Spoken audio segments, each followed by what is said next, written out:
जय हिंद दोस्तों। Bharat electronics limited की तरफ से वैकेंसी निकाली गई है और जो कि अस्थायी रूप से यानी कि परमानेंट पोस्ट है और हवलदार सुरक्षा के पदों पर भूतपूर्व सैनिकों की आवश्यकता है। तो भारत सरकार के अधीन भारत इलेक्ट्रॉनिक्स लिमिटेड आता है। सरकारी नौकरी है, 60 साल तक नौकरी है और बैंक के माफिक नौकरी है, बल्कि बैंक से भी इजी है क्योंकि बैंक में हलचल ज़्यादा रहती है। यहाँ पे जो पद रखे गए हैं हवलदार सिक्योरिटी के रखे गए हैं। जिन्होंने 15 साल सर्विस की है वो इसके लिए अप्लाई कर सकते हैं। यहाँ पे आप लोग देख पा रहे और ये जो पोस्ट दोनों है भूतपूर्व सैनिकों के लिए भी रखे गए हैं। पूरी जानकारी इस वीडियो के माध्यम से दी जाएगी। चैनल को सब्सक्राइब नहीं किया आज ही सब्सक्राइब कर दें, बगल में छोटी घंटी उसको भी दबा दें। व्हाट्सएप ग्रुप टेलीग्राम दूर से जुड़ सकते हैं जिसमें कि लेटेस्ट अपडेट डाली जाती है। तो यहाँ पर भारत इलेक्ट्रॉनिक्स लिमिटेड जो कि रक्षा मंत्रालय के अधीन आती है और नवरत्न कंपनी है, उनकी तरफ से वैकेंसी निकाली गई है। अस्थायी पदों पर हवलदार के पदों हेतु भूतपूर्व सैनिकों की आवश्यकता है। पद रखे गए हैं मात्र 2। हवलदार सिक्योरिटी WG3 के पद का नाम रखा गया है और एक OBC और एक ST रखा गया है। जो ऊपरी आयु सीमा रखी गई है 28 वर्ष प्लस सशस्त्र बलों में की गई सेवा की संख्या मिनिमम कम से कम 15 साल जिन्होंने भी आर्मी, एयरफोर्स, नेवी में सर्विस किया है वो इसके लिए अप्लाई कर सकते हैं। जॉब लोकेशन रहने वाला है तलोजा, नवी मुंबई। और अनिवार्य जो रखा गया दोस्तों, जिला सैनिक बोर्ड में पंजीयन होना है, रजिस्ट्रेशन होना चाहिए और स्थानीय भाषा का ज्ञान होना चाहिए। पेमेंट यहाँ पे 20,500 रुपये से 3% बढ़ोतरी के साथ 79,000 80,000 के करीब और साथ में अन्य भत्ते, स्थानीय भत्ते, स्वीकार्य भत्ते दिए जाएंगे। मैट्रिक पास वाले इसके लिए अप्लाई कर सकते हैं। पूरे भारत से अप्लाई कर सकते हैं। 15 साल जिन्होंने सर्विस की आर्मी, एयरफोर्स, नेवी में वो इसके लिए अप्लाई कर सकते हैं। जिनको हिंदी, मराठी और अंग्रेजी भाषा का थोड़ा बहुत नॉलेज है वो इसके लिए अप्लाई कर सकते हैं। जिनके पास जो कैटेगरी सेफन है वो इसके लिए अप्लाई कर सकते हैं। इसके लिए जो कैरेक्टर रखा गया है, एग्जाम पर रखा गया है। कौन कौन इसके लिए अप्लाई कर सकते हैं? इन्फेंट्री के, आर्मर्ड कोर के, आर्टिलरी, इंजीनियर, सिग्नल, EME, इन कोरों के एक्सेसमैन, इन कोरों के इन्फेंट्री के एक्सेसमैन इसके लिए अप्लाई कर सकते हैं दोस्तों। और यहाँ पे जो ड्यूटी रहेगी 8 घंटे की ड्यूटी रहेगी, हफ्ते में 1 दिन ऑफ रहेगा। बाकी यहाँ पे डिटेल्स दिया गया है। तो सिलेक्शन प्रोसीजर रखा हुआ है इसका। पात्र अभ्यर्थियों को दस्तावेजों की सत्यापन हेतु बुलाया जाएगा। सत्यापन के बाद पात्र अभ्यर्थियों का शारीरिक सहन शक्ति परीक्षा होगा और इसके उत्तीर्ण होने को लिखित परीक्षा उनकी होगी। दस्तावेज सत्यापन शारीरिक सहनशीलता परीक्षा में उत्तीर्ण अभ्यर्थियों के लिए BEL नवी मुंबई में लिखित परीक्षा आयोजित की जाएगी।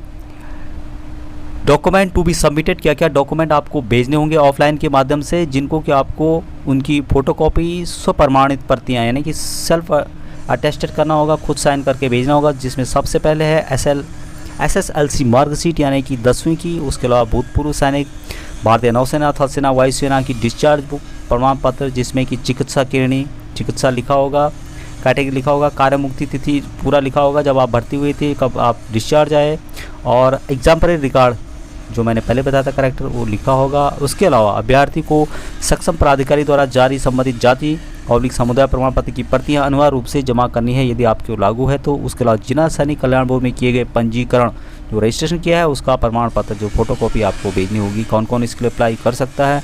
पूरे भारत से अप्लाई कर सकते हैं। यहाँ पे जो एक DD बनेगा, डिमांड ड्राफ्ट, जो कि 250 रुपये का प्लस 18% GST के साथ।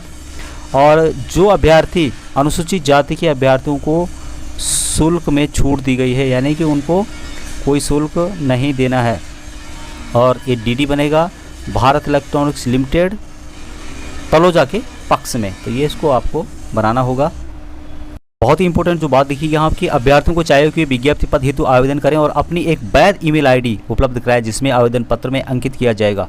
ठीक है, और ईमेल ID के माध्यम से पूरी सूचना दी जाएगी। इस बात का ध्यान रखें कि समस्त समाचार ईमेल माध्यम से दिए जाएंगे। तो ईमेल ID को आपको जो एप्लीकेशन फॉर्म है उसको ज़रूर भरना होगा।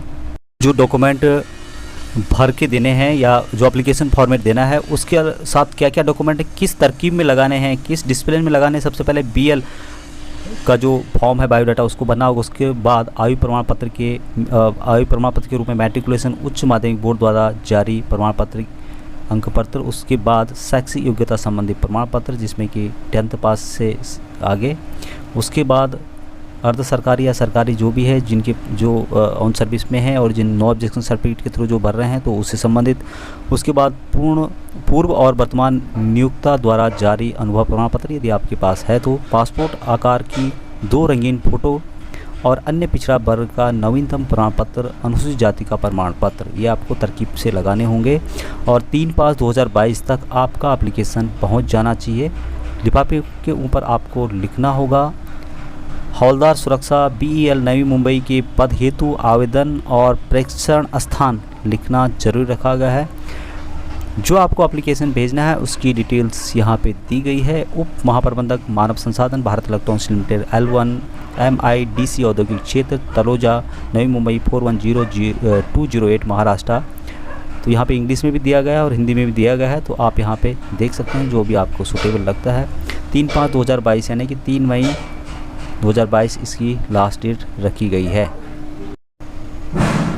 तो ये इसका एप्लीकेशन का फॉर्मेट है जो आपको वीडियो के डिस्क्रिप्शन में मिल जाएगा। यहाँ पे फ़ोटो लगानी होगी, यहाँ पे कंप्लीट इसको भर के देना होगा, जिसमें कि नाम, उसके पता, डेट ऑफ बर्थ, उसके अलावा वैवाहिक क्या आपका स्टेटस है, वर्ग आप किस वर्ग के अंदर आते हैं, शारीरिक अक्षमता यदि है या नहीं है, स्थानीय पता जो आपका है, पत्राचार जिस पे आप जो है अपना पत्र व्यवहार चाहते हैं, राष्ट्रीयता लिखनी होगी, डोमिसाइल स्टेट किस स्टेट के हैं, उसके अलावा दूरभाष, मोबाइल नंबर, ईमेल आईडी ये जरूर रखे गए हैं। ये आपको सही ईमेल आईडी देना होगा जिसमें कि जो लॉगिन होता है और जिसमें कि आपके मैसेज वगैरह आदान प्रदान होते हैं। साथ में आपका मैट्रिक, इंटरमीडिएट, डिग्री, अन्य जो भी आपने किया है, जिस वर्ष में किया है, शाखा विषय ब्रांच डिस्मिन क्या थे और क्या आपका ग्रेड था, उसको यहाँ पे देना होगा। और कार्य का यदि आपका अनुभव है तो आप आर्मी का दे सकते हैं, जो भी आपने एक्सपीरियंस है या अन्य है आपका तो आप अपनी उस हिसाब से दे सकते हैं। ज्ञान, भाषाएं कौन कौन आपको आती है, पढ़ना लिखना बोलना, उसकी डिटेल्स भी देनी होगी और यहाँ पे सिग्नेचर करके भेज देना होगा। सर्टिफिकेट संलग्न करें क्या क्या है इसको एक बार पढ़ सकते हैं आप लोग, ये यहाँ पे डिटेल्स में दिया गया है जो मैंने पहले बताया था, जो आपके लिए एप्लीकेबल है। तो आज की इतना ही। जानकारी ठीक लगी हो तो लाइक करें, शेयर करें, चैनल को सब्सक्राइब नहीं करें सब्सक्राइब जरूर कर लें। जय हिंद, जय भारत, वंदे मातरम।